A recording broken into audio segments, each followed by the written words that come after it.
Dunidan casriga waxaa si aad ah loo joogteeyaa isticmaalka shaaha cagaaran ama caleenta shaaha green tea-ga loo yaqaano oo muddooyinkii ugu dambeeyay ku faafay geyiga Soomaalida. Dadkeena Soomaaliyeed boqolkiiba 80 ayaa aad si joogto ah ugu isticmaala shaahan cagaaran, iyagoona dareemay faa'iidooyinka tirada badan ee shaaha cagaaran uu leeyahay. Caleenta green tea-ga ma yareeyaa cayilka, ma miisaanka ayuu wax ka taraa, ma ka hortagaa cudurrada, qof walba ma u wanaagsan yahay, mise waxaa jira dhibaatooyin qarsoon oo aan la ogeyn? Dhammaan su'aalahaas ayaan kaga jawaabi doonaa muuqaalkan haddii Allah awoodda leh uu oggolaado. Fadlan subscribe inoo saar oo inala soco bilow ilaa dhammaadka muuqaalkan. Hal koob oo caleenta shaaha green tea-ga waxa uu wax ka taraa ilaa 10 qaybood oo unugyada jirka ka mid ah, laakiin su'aashu waxay tahay ma habboon tahay in aad si joogto ah u isticmaasho. Shaaha cagaaran wuxuu yareeyaa wejiga cayilan, waxa uu leeyahay maadooyin sunta jirka ka disha, waxa uu gacan ka geystaa yareynta nabraha, bararka iyo cuncunka maqaarka. Waxaa loo isticmaalaa daryeelka maqaarka si uu u dejiyo haddii la cabo ama dibadda la mariyo.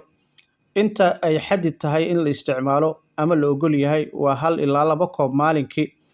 Cidda ay ka xadidan tahay waa dadka qaba xaaladaha maqaarka ee aad u daran, waxayna ka faa'iidi karaan isticmaalka dibadda ama in si kareem ahaan ay u isticmaalaan halkii ay cabbi lahaayeen. Sidoo kale waxa uu wax ka taraa dadka miisaankoodu aad u sarreeyo. Caleenta shaaha cagaaran oo si joogto ah loo isticmaalo waxay xoojisaa awoodda dheefshiidka, waxa ay yareysaa baruurta iyo cayilka. Daraasaad ayaa muujiyay in dadka si joogto ah u cabba ay kordhiyaan ama intooda badan ay wax ka tareen gubista kalooriska iyo baruurta jirka. 2 ilaa 3 koob maalintii ayay dadku isticmaali karaan, gaar ahaan ka hor jimicsiga ama cuntada ka hor. Dadka xasaasiyadda kafeega ku leh ama intooda badan calool istaagga leh waa in ay ku bilaabaan 1 koob oo qura si ay u tijaabiyaan in uu wax ka tarayo ama ay jiraan xasaasiyado ka dhalan kara shaahan. Sidoo kale waxa uu xakameeyaa sonkorta dhiigga. Shaaha cagaaran waxa uu dejiyaa, hoos u dhigaa heerka sonkorta dhiigga, waxa uu wanaajiyaa dareenka insulinka, waxa uu ilaaliyaa shaqada qanjirka. Arrimo muhiim ah oo uu ka hortago iyo maareynta sonkorta nooca type 2-ga loo yaqaano. Haddaba inta la oggol yahay waa 2 ilaa 3 koob maalinkii. Dadka qaata dawooyinka sonkorta waa in si dhow ay ula socdaan sonkorta dhiigga, isla markaana ay la tashadaan dhakhtar ama khabiir caafimaad si uu tusaale iyo talo uga siiyo arrintaasi. Sidoo kale waxaa leeyahay waxa uu wax ka taraa ilkaha iyo ciridka.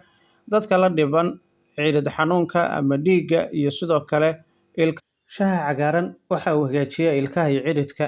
Waxa uu leeyahay awood ka hortagta bakteeriyada, taasi oo hoos u dhigta khatarta ilkaha inta badan dhaawaca soo gaaray iyo cudurka ciridka ku dhaco. Inta koob ee la oggol yahay in la cabo 1 ilaa 2 koob maalinkii, isagoo aan sokor lahayn maadaama sokortu ay saameyn karto. Dadka leh ilka xasaasi ama ilkahoodu ama afkoodu qalalan yahay waa inay cabaan inta aysan cunin, isla markaana in iyagu ay cabaan shahasi. Wuxuu bixiyaa tamar iyo awood si tartiib ah oo jirka u siiyo. Wuxuu leeyahay caffeine iyo sidoo kale waxa loo yaqaano L-theanine, taasi oo bixisa ama taasi oo ka qayb qaato heerka feejignaanta jirka, isla markaana energy iyo sidoo kale tamar xoog badan jirka siisa iyadoo aan markaasi lahayn hoos u dhac adag sida kafeega. 1 ilaa 3 koob maalinkii haddii aad cabto waad ka faa'iideysaa, balse haweenka uurka leh ama nuujinaya dadka leh inta badan werwerka waa in ay ku ekaadaan 1 koob ama ay doortaan shaah ay cabbayaan. Shaaha cagaaran waxa uu qani ku yahay antioxidant-ka, waxa uu ilaaliyaa unugyada, ka hortaga dhaawaca unugyada, sidoo kale waxa uu gaabiyaa koritaanka kansarka ee qaarkood, mindhicirrada ku dhaco naaska, sambabada iyo maqaarka. Dadka qaata kiimikooyinka daweynta ama markaasi dawooyinka dhiig yaraanta waa in marka hore dhakhtar ay la tashadaan ka hor inta aysan qaadanin. Shaaha cagaaran waxaa lala xiriiriyaa caafimaadka wadnaha oo wanaagsan, oo ay ku jiraan cadaadiska dhiigga oo yaraada, hoos u dhaca kolestaroolka iyo khatarta hoose ee wadne qabadka iyo sidoo kale stroke waxa loo yaqaano. Dadka qaata dawooyinka wadnaha waa in ay kala tashadaan dhakhtar, maadaama shaaha cagaaran uu saameyn ku yeelan karo nuugista ama sidoo kale waxqabadka daawada. Waxa uu xoojiyaa maskaxda iyo xasuusta. Kafeega shaaha ku jiro waxay xoojiyaan feejignaanta, xasuusta iyo shaqada maskaxda. Daraasaadyo badan ayaa muujinaya inuu yareeyo khatarta cudurrada sida cudurka dhimirka ku dhaca, maadaama uu ilaaliyo unugyada maskaxda oo uu yareeyo dhaawaca markaasi soo gaari kara. dadka hurdo la'aanta qaba waa inay iska ilaaliyaan cabista fiidkii si aysan hurdadu u carqaladeynin. Wuxuu taageeraa nidaamka difaaca jirka. Shahan ama caleenta shaaha cagaaran ee green tea-ga waxa uu hodan ku yahay antioxidants iyo walxo difaaca kor u qaado awoodda jirka ee la dagaalanka infekshanada iyo fayraska. Waxa kale oo uu yareyn karaa caabuqyada joogtada ee jirka. 1 ilaa 2 koob maalintii, gaar ahaan xilliyada qaboobaha ama marka jirka uu daciif yahay. Dadka leh xasaasiyadda ama calooshoodu ay jilicsan tahay waa inaysan iyagu ku bilaabin koob yar. Cilmi baaris ayaa muujinaysa in dadka si joogto ah u caba shaaha cagaaran ay khatar u leeyihiin dhimashada degdega, gaar ahaana taasi oo sababta cudurrada wadnaha iyo sidoo kale cudurrooyinka daba dheeraada. Tani waxay ku timaadaa baa leeyahay isku darka faa'iidooyinka uu leeyahay oo dhan, iyo sidoo kale wadne caafimaad qaba, maskax firfircoon iyo difaac jir oo xoogan. Haddaba maxay dumarka ugu badan yihiin isticmaalka caleenta shaaha waayadan dambe? Waxaa intooda badan ay taasi lagu qiimeeyaa in ay ka qayb qaadato in miisaanka ay hoos u dhigaan. Shaaha cagaaran waxa uu caawiyaa inuu xakameeyo isla markaana uu jaro caloosha iyo baruurta, sidoo kalena uu xakameeyo rabitaanka cuntada.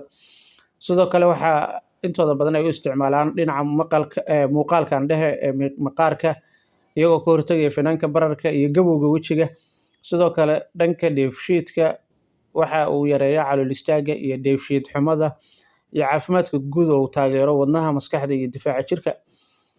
Haddaba su-aasha haweeneyda dhashay ama nuujinaysa ma isticmaali kartaa? Haa, way isticmaali kartaa, laakiin waa in ay xadidaan inta qiyaasta ay isticmaalayaan. Shaaha cagaaran wuxuu leeyahay caffeine oo haddii si aad loo cabo wuxuu saameyn karaa ilmaha yar, isagoo keeni kara hurdo la'aan ama xanaaq joogto ah. Waxaa lagula talinayaa 1 koob maalinkii in ay cabto. Haweeneyda uurka leh ma cabbi kartaa? Haa, laakiin waa in taxadar badan ay sameysaa. Shaaha cagaaran waxaa ku jira caffeine, inkastoo uu ku yar yahay. Waxaa la ogaaday in caffeine-ta badan ay kordhiso khatarta uurka sida miscarriage-ka ama in canuga uu soo dhaco isagoo ku jiro uurka. Waxaa lagula talinayaa in haweeneyda uurka leh aysan iyadu isticmaalin ka hor inta aysan la tashanin dhakhtarka. Mar walba waxaa muhiim ah in haweeneyda uurka leh ay kala tashato dhakhtarkeeda ka hor inta aysan si joogto ah u isticmaalin, maadaama dadka jirkooda bini'aadanka uu si isku mid ah u shaqeyn, isla markaana dadku ay ku kala duwan yihiin. Dadka qaarna ay u dheer yihiin xanuunyo iyo sidoo kale in awoodda difaaca jirkooda uu aad u liito. Guud ahaanna intaa ayaan kusoo gabagabeynayaa muuqaalkan maanta. Si muuqaalkan aad uga bogato, fadlan subscribe inoo saar, like garee, la wadaaga asxaabtaada. Yuusan ku seegin muuqaalka xiga. qaybta commentiga faalladaada inoogu soo qor.